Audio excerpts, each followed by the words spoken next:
What is the opposite of ludonarrative dissonance? Yeah, I get it. Ludonarrative dissonance kind of feels like a first world problem given how games these days have way bigger issues to solve. But that's not what I'm talking about here. Think back to all the games you've played the past few months or years and ask yourself this question. Have you ever played a game where the gameplay and the narrative feel like they're perfectly in sync? What I mean by that is, has any game ever combined both gameplay and story so well that you kind of just forgot they were separate things? Like if one of them was changed even a little bit, the game would just fall apart? The reason I ask this is because I feel like there's two ways to make a story-driven game. Now, I'm being a bit reductive here. It's not like I'm a game designer, so take my opinion with a pinch of salt. The first way is to take the gameplay, break it up into multiple sequences, and sprinkle bits of story or some cutscenes in between those sequences. This is what you see in games like Uncharted or Red Dead Redemption. The second way is to look at how the story and gameplay should interact in the game and carefully shape both components so they can perfectly accommodate each other. Story shouldn't feel like it's interrupting the gameplay, but should instead appear to be going along for the ride with the player. If you're a bit confused, I don't blame you. So let me put it this way.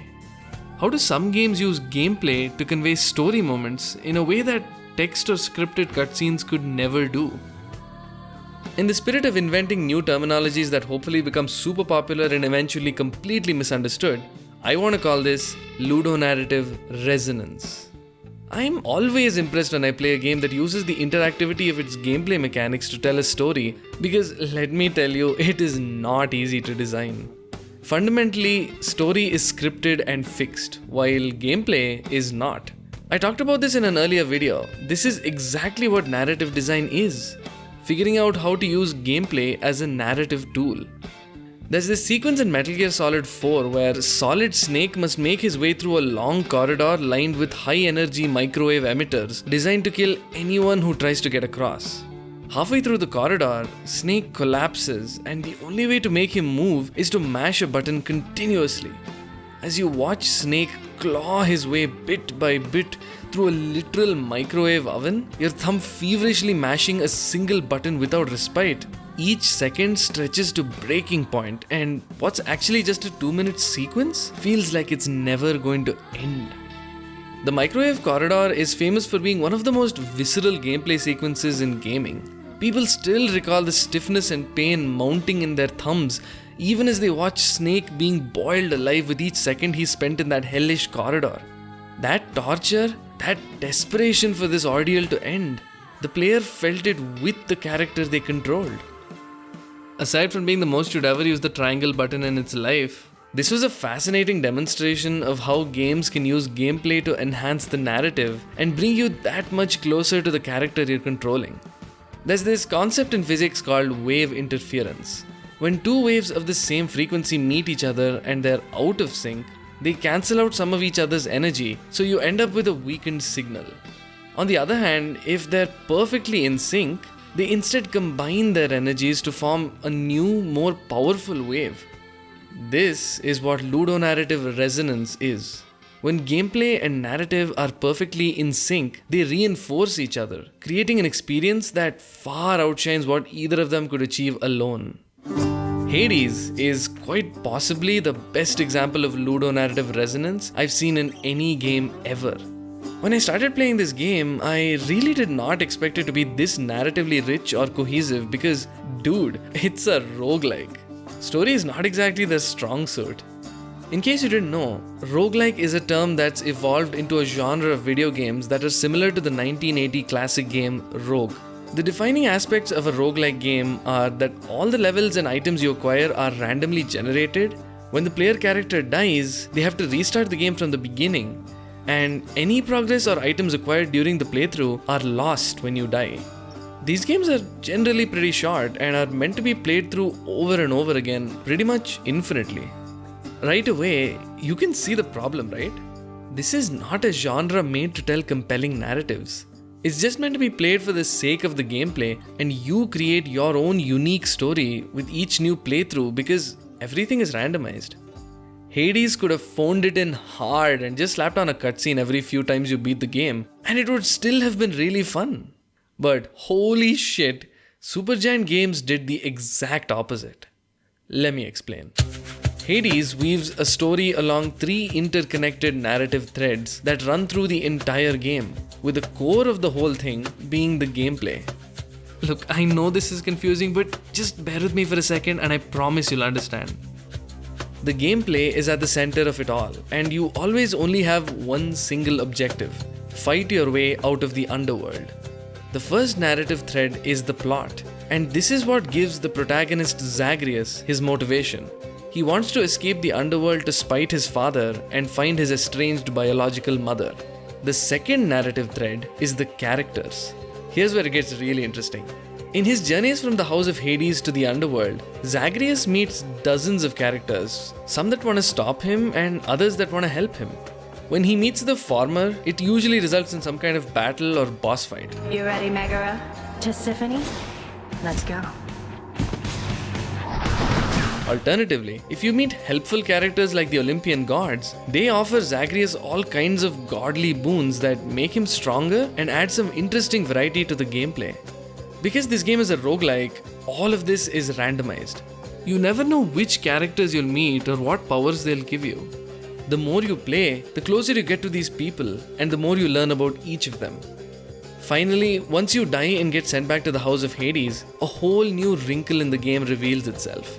Hades is probably the only roguelike with dating sim mechanics, because you can talk to every single character in the house, and as you interact with them and grow your bond with them, you start to learn all these intimate details about their histories and personal journeys. There comes a point when you almost look forward to dying and coming back, because you get to have one more conversation with Megara or Achilles or Orpheus. And that brings me to the third narrative thread: dialogue. The dialogue system in Hades is incredibly sophisticated, and in keeping with roguelike conventions, it too is randomized. But instead of characters saying totally random or irrelevant dialogues, the game uses a complex system of checks and triggers to initiate certain dialogues at specific points. Which means the dialogue you hear is specifically written for that moment, and it feels like the characters are responding to what you, the player, are doing in the game. The game has more than 20,000 lines of dialogue, and much of it is written specifically for when the player does a particular thing or meets a particular character. So, for example, if you meet Athena earlier during a run and then meet Artemis, she'll say something like this. You met Athena earlier, I guess. I'd never trade my bow for all that pomp and armor, but I guess to each her own. Or if you've equipped a weapon that has some personal significance to one of the gods and you happen to meet them, they'll mention it. Ah, now that's the Aegis that I know and love. Or used to love, at least, the dear old thing. Now I quite love these shocking bolts of mine. Though I am proud you've given Aegis a good home and bear it in my name. They stop feeling like video game characters because they're organically, authentically reacting to the world around them in a way that no AI algorithm can achieve. When you bring all of this together, the core gameplay loop and the 3 narrative threads, you get a game where the main plot informs your motivation to keep escaping the underworld. All the while, you meet a whole cast of characters playing distinct roles in a larger, more complex narrative that is revealed to you piece by piece as you play the game over and over again. But not only are these characters relevant to the story, they're also integral to the gameplay mechanics by giving you unique powers and abilities. And because this is a roguelike game designed to be played and replayed constantly, the dialogue and narrative elements have to carefully balance curation and randomization so it never feels repetitive.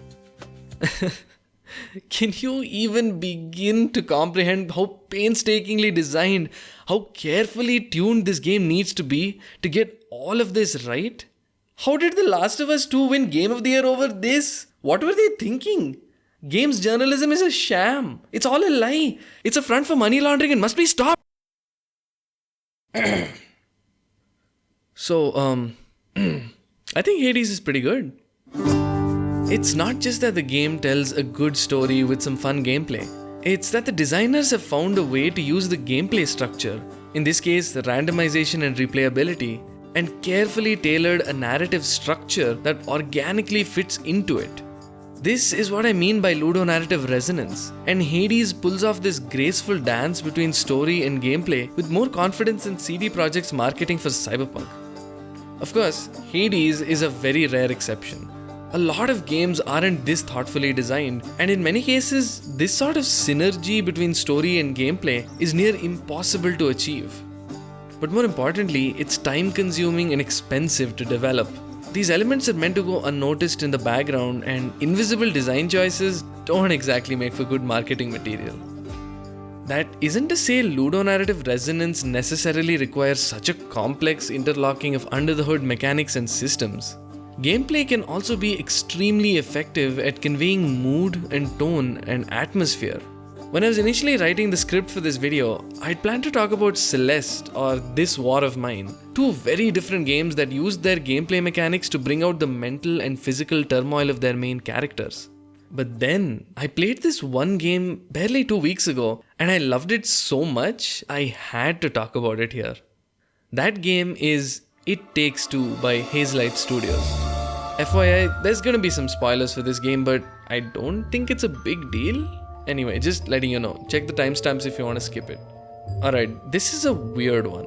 It Takes Two is a 2-player split-screen co-op game about a couple who want to get divorced. Unlike some co-op games where you can choose to play with an AI companion, you need to have an actual human teammate for this one, whether you're playing online or offline. And you'll soon understand why. The story follows Cody and May, a dysfunctional couple who are planning to get divorced. Their young daughter creates clay and wood dolls of her parents to roleplay them getting back together, and in a moment of voodoo magic, Cody and May turn into these dolls. The details aren't really important. All you need to know is that the game follows their journey to return to their human bodies, and in the process, rekindle their love for each other. It's nothing really path-breaking, and you've probably seen this before. What you haven't seen before is how this game uses the cooperative nature of its gameplay to create spontaneous emotional moments that felt more real than anything scripted cutscenes could deliver.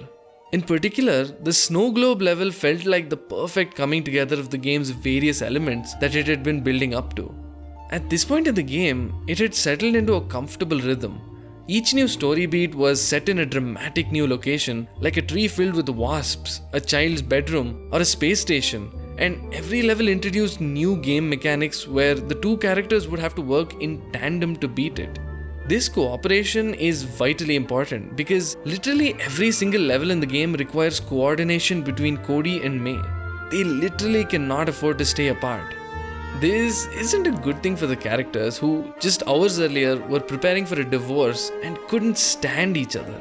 The two are now forced to cooperate, albeit begrudgingly, and neither of them is exactly leaping at the opportunity. There's this undercurrent of tension throughout as they blame each other for their situation and don't bother concealing their frustration with each other.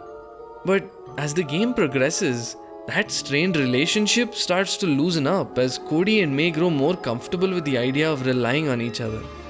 While levels are fairly linear, they're broken up by these open-ended sections where you can just get to play around with toys or objects lying around and compete in 2-player minigames. While these are entirely optional, my friend and I never passed up an opportunity to mess around for a good 5 minutes in these areas because they served as a welcome breather from the action and puzzle solving. It's these brief moments where the game lets the characters just be themselves. There's no forced or awkward cutscenes interrupting the game to show Cody and May's bond growing stronger. After all, at this point they're still headed for a divorce, and that isn't going to magically change because they played some mini games together. But it does mean that they're finally getting to spend some time with each other outside the confines of their daily work routines and the drudgery that family life often turns into. Sometimes the best moments you spend with your partner are when you just do nothing together. When you're not constantly worrying about what's going to happen tomorrow or the 200 productive things that you could be doing right now. Which is kind of why Cody and May were getting divorced in the first place. They'd never had time for each other like this. And then the snow globe level happened. From a narrative perspective, this was my favorite level in the game. In previous levels, the characters were either solving puzzles or fighting massive enemies hell-bent on killing them. The snow globe level, however, is different. As soon as they enter it, they realize this is the place they went on their first skiing trip. They enter this completely frozen town that's supposed to represent the state of their attraction for each other or some bullshit. I don't know, man. I hate this character. The only objective here is to ring the bells in different bell towers and break up the layer of ice blanketing the whole town. In stark contrast to most other levels, these puzzles are pretty basic and easy to execute, and there's no enemies in the whole area. But as soon as you ring the first bell, something incredible happens. Part of the town sheds its thick layer of frost, revealing a beautiful, warm winter village underneath. Cozy log cottages are draped in festive decor. Cute little creatures waddle around in colorful woolen jackets. And the whole town can be accessed by skating across the ice, which is so fun, by the way. And nearly every building is connected by lights that you can slide across. Once you ring all the bells, the entire town opens up to you like a giant winter-themed playground. Little mini-games pop up in every corner of the village, and the whole place is littered with snowball piles, so my friend and I were getting into constant snowball fights. But my absolute favorite was the sled that one person sits in and the other has to use their magnet power to push them forward, like they're pushing a child on a swing. We spent so much time on that one just trying to push each other higher and higher up, and it was just so much fun. I can't remember the last time a game did something fun just for the sake of it, just for me to mess around with, without making it a super important game mechanic. And I couldn't help but feel that if I were Cody or May, I'd undeniably be having the time of my life, regardless of how strained or broken my relationship with my partner was. It was such a simple, pure moment where the rest of the world melted away, and it was just these two people who'd forgotten that they once loved each other and were starting to see why they'd fallen in love in the first place. And it did so not through any contrived dialogues or cutscenes, but by letting the gameplay tell that story. By letting two people just have fun together and create an experience so special, so uniquely personal to them, that a scripted sequence would simply not deliver with anywhere near the same emotional impact. Relationships aren't defined by grand gestures or poetic expressions of undying love, but rather by the smaller moments, the simple nothings, the kind of silliness that only the two people in the relationship could understand. And by letting players create these experiences for themselves, It Takes Two delivers the most realistic and wholesome portrait of a flawed yet ultimately loving partnership between a husband and wife. The thing I liked most about It Takes Two was how it never tried to force any emotions on me as a player. Sure, the story arc is ultimately about Cody and May falling in love with each other all over again. But there was never this one turning point when they went from dysfunctional couple to absolute lovebirds. The story wasn't constantly waiting to make the characters get back together as a couple again. There were moments of warmth and intimacy throughout, particularly in the later stages, but it was clear the two characters were being cautiously optimistic with each other, but still nursing the very real possibility that they would still need to split up. Which I think is refreshingly honest. Cody and May weren't pawns in service of the story the writers were creating, but real people put in a tough situation from where the story organically blossomed. But I digress. For me, Ludonarrative Resonance is that thing which I don't often get to see in video games, mostly because it's so hard to get right. It requires careful coordination between the various gameplay mechanics, the story elements, and the characters, and ultimately, it's not something that's easily marketable, if at all, to an audience. It's not really something you fully understand until you experience it, and I'd imagine not too many people care. But the reason it's so important to me is because this emphasizes the most unique thing about video games, the one thing that all gameplay mechanics are in service of: interactivity. When a story goes from passive to interactive, you can't just shoehorn character controls and call it a day. Everything has to change, right down to how you script the story, how you build the gameplay systems, and how you write characters. It's amazing that games have come this far since the days of frickin' Pong, but I still kind of feel like story-driven games lie in the shadow of their older cousin, movies. Look at the most popular, the most awarded games each year, and you can be damn sure there's going to be at least 5 big-budget AAA games that look and feel like interactive movies. I have nothing against these games, mind you. I'm as much of a Witcher 3 fanboy as the next guy. But I can't help but feel like there's more to this whole interactive thing than simply go somewhere, kill something, cutscene, over and over again.